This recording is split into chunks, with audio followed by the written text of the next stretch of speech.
Perkenalkan, nama saya Danang Pamungkas. Saya dari Solo. Saya penari dan koreografer.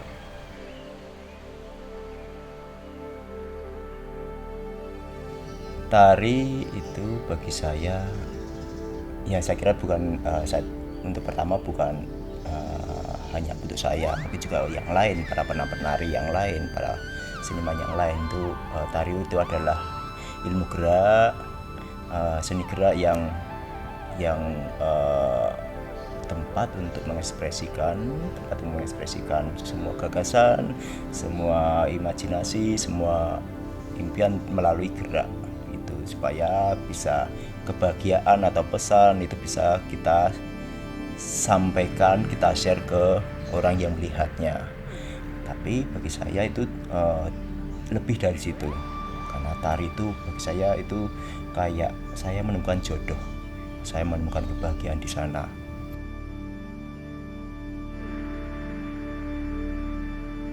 Saya selalu bahagia kalau saya menari. Saya selalu menemukan ini rumah saya.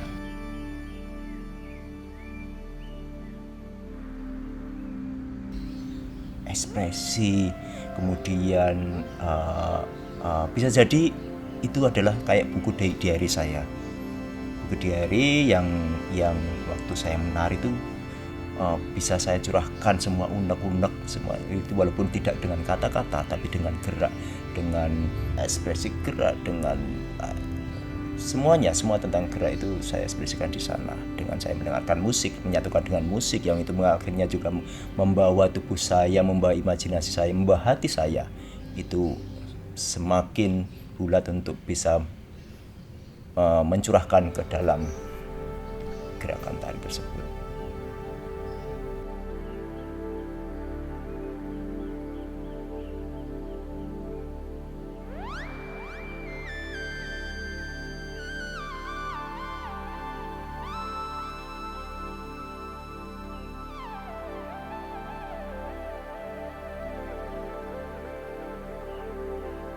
Saya ingat sekali sebenarnya, waktu kecil itu di rumah saya, itu bukan di rumah, di daerah saya, di kampung di desa saya itu di Tempel Banyunyar itu di sana ada guru tari, namanya saya lupa karena saya masih kecil. Kemudian ada tetangga, ada kakak, mereka diarahkan untuk belajar menari di kampung itu waktu itu tahun 80-an itu. Orang-orang bilang saya itu selalu tertarik untuk nonton mereka, sedikit menirukan gerakan mereka itu. Nah kemudian terus kalau nggak salah di waktu SD kelas berapa, kelas 4 itu ada guru tari yang lain itu juga datang ke kampung saya, itu juga mengumpulkan anak-anak untuk menari, dan saya kayak menemukan momen itu, aku melu, aku ikut itu. Nah waktu belajar menari itu gurunya bilang saya tubuh saya sangat punya kemampuan untuk menirukan itu, karena secara natural mereka bilang itu. Saya selalu senang ikut nari, ikut latihan, kemudian sampai pentas itu di kaltanya di panggung itu saya paling hafal dibanding yang lain. Saya ingat itu waktu itu tari kuda-kuda.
Saya Rudi Sulistanto, ya bisa dipanggil Lek Rudi ya.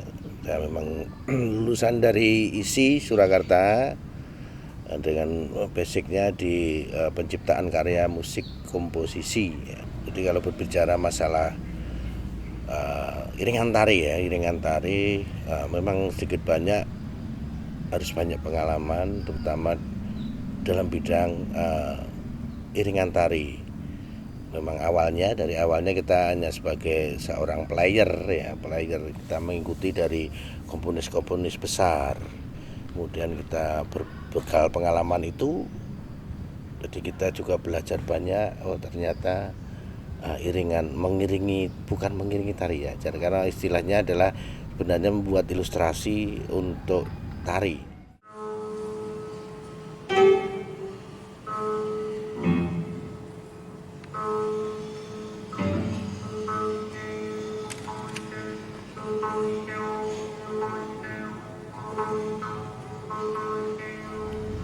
Untuk komposisi tari sendiri kita harus paham secara detail komposisinya. Dia mau membuat sebuah komposisi yang bagaimana, dengan rasa yang bagaimana, aura yang bagaimana. Kita harus bisa memberikan rohnya pada tari tersebut. Jadi kategorinya bukan pada kita sebagai pengiring tari, tapi bagaimana kita membuat sebuah karya musik yang bisa membangkitkan atau menambahkan kekuatan di dalam roh tari tersebut. Ini perlu juga banyak sekali latihan, dan mungkin juga setiap kali latihan akan selalu berubah. Perubahan-perubahan itu memang semakin lama semakin membuat roh tari itu menjadi lebih kelihatan. Jadi kalau ingin membuat sebuah iringan tari ataupun ilustrasi tari, kita harus masuk ke dalam tari tersebut sendiri. Walaupun saya sendiri bukan penari, tapi saya juga masih punya basic tari juga. Jadi saya bisa merasakan gerakan-gerakan, bahkan detail-detail gerak pun saya juga harus bisa memahami. Dan bagaimana kalau kita memberikan sebuah ilustrasi musik yang nantinya akan bisa menambah roh tari tersebut akan lebih hidup.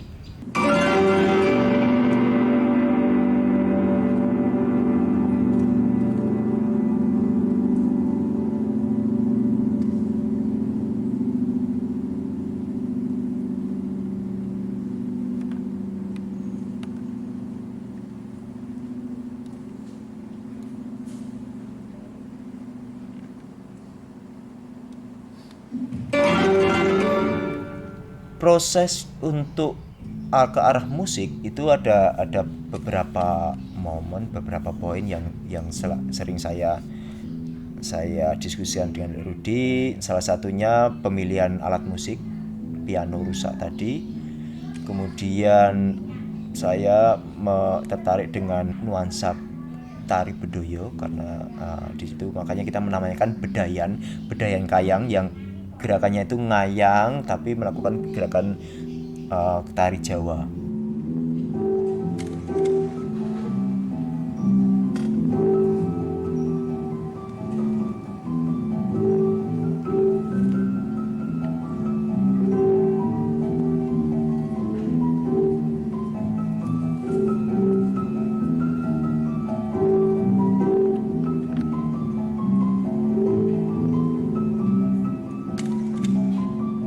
Tari-tari yang diciptakan oleh Danang Pamungkas itu tentang mirror, itu adalah juga sebuah tantangan baru yang saya lakukan, karena di situ saya secara konseptual memang absurd sekali ya, abstrak ya. Jadi dari segi musiknya tuh saya memang buatkan abstrak.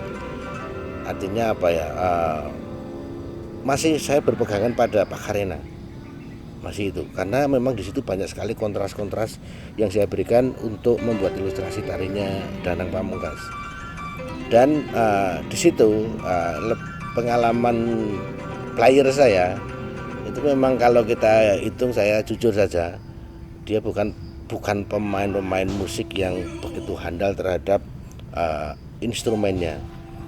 Nah, saya hanya berpedoman, saya ingin menciptakan bunyi yang seperti ini ya, Tapi untuk cara memainkan atau mengelabui bunyi itu kita memang agak membodohi kita sendiri atau membodohi alat musik itu sendiri untuk menghasilkan bunyi. Ya, saya katakan seperti ini karena apa?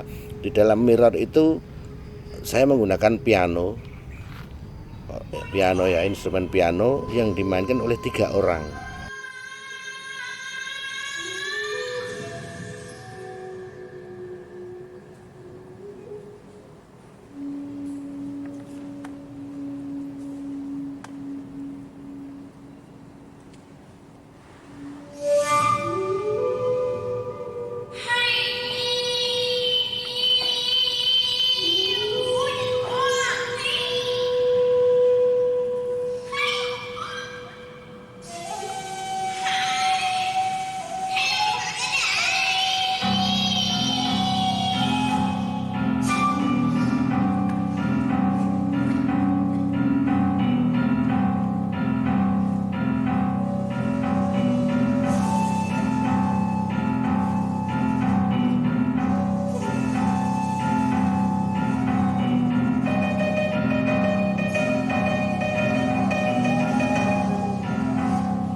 Koreografi pertama itu terinspirasi dengan, kan waktu nonton Tugas Akhir itu ada tarian jaranan yang geter-geter, kemudian saya melihat ada kesenian rakyat yang ada kerasukan. Nah itu karya pertama itu tentang kerasukan, judulnya Trance, itu saya pentaskan di Wisma Seni. Itu juga sama, artinya mengarah ke situ, hanya ke situ, di tentang trance, jadilan. Waktu itu saya benar-benar tergila-gila dengan jadilan yang bisa pecicilan, loncat-loncat, geter-geter, gerakannya lincah, energik. Kemudian ada unsur kayak kerasukan, itu saya waktu itu ketarik di situ. Kemudian dengan perjalanan waktu, dengan kesempatan dengan kerja dengan orang lain sebagai penari, sebagai kolaborasi bersama, itu juga termasuk ikut kayak kelas olah tubuh yang pelan-pelan sedikit mengenalkan, oh poin itu seperti ini, oh kayang seperti ini, oh speed seperti ini. Itu akhirnya muncul karya yang disebut karya Mirror.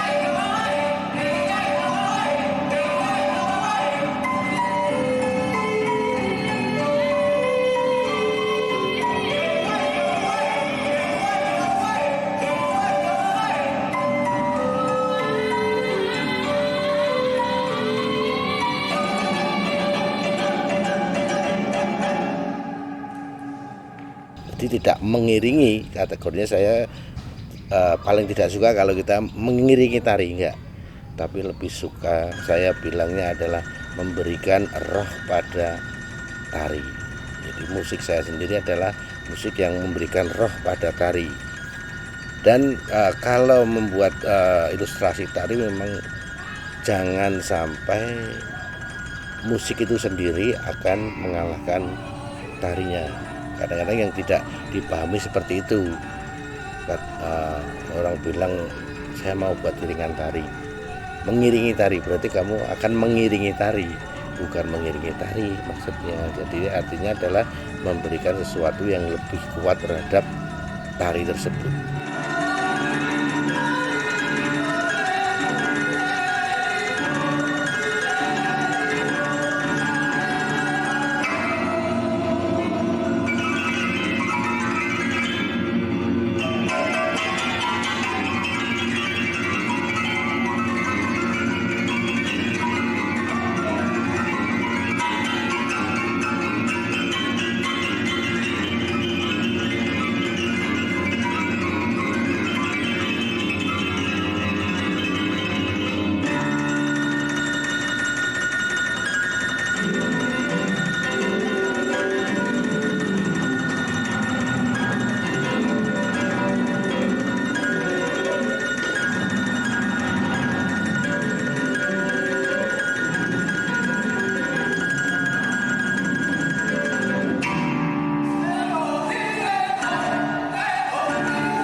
suatu bunyi yang minimalis, kecil, minimalis, tapi bagi tari tersebut, komposisi tari tersebut menjadi lebih kuat walaupun hanya minimalis suara.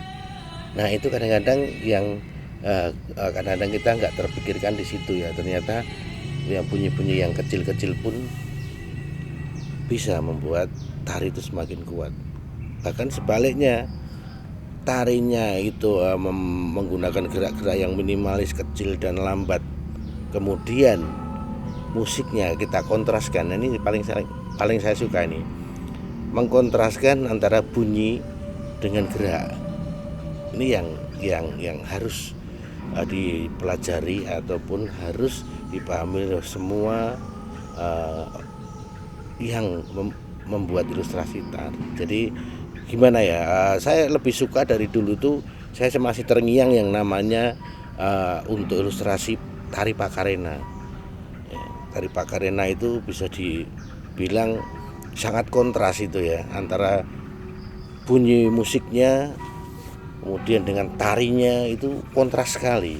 Tapi bahkan sampai sekarang ini masih merinding ya, saya masih merinding karena apa? Ya itu masih ingat ketika tari Pakarena itu begitu lembutnya, dia kalemnya, tapi gandrangnya, pui-puinya begitu menggelegar, itu rohnya jadi satu. Nah, berarti itu dalam hal ini dia nggak ngiringi tari, tapi dia membangun roh tari ya gitu. Jadi ini yang terpenting di situ ya. Jadi tidak harus ngebeat itu adalah ada beat musiknya seperti ini, tarinya geraknya harus seperti beat itu, enggak. Berarti kita harus mengkontraskan.